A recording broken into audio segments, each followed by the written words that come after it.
Appeal বিভাগের পূর্ণাঙ্গ bench জনাব এটিএম আজহারুল ইসলাম সাহেবকে বেকসুর খালাস প্রদান করবেন ইনশাআল্লাহ।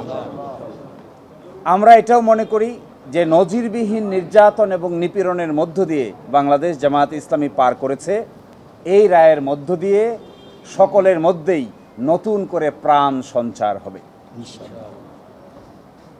এবং এইভাবে বিচার বিভাগীয় কলঙ্কের মাধ্যমে কোনো একটা রাজনৈতিক দলকে অন্যায় অত্যাচার এবং নিপীড়নের শিকার করা যায়, বাংলাদেশ জামায়াতে ইসলামী এই দেশে তার একটা ক্লাসিক এক্সাম্পল। কিন্তু যারা এই নির্যাতন নিপীড়ন করেছেন, হত্যা করেছেন, ফাঁসি দিয়েছেন, এনফোর্স ডিসঅ্যাপিয়ার করেছেন, আয়নাগর বানিয়েছেন, শেষ পর্যন্ত তাদের শেষ রক্ষা হয় নাই। এখান থেকে সকলেরই শিক্ষা নেওয়ার বিষয় আছে।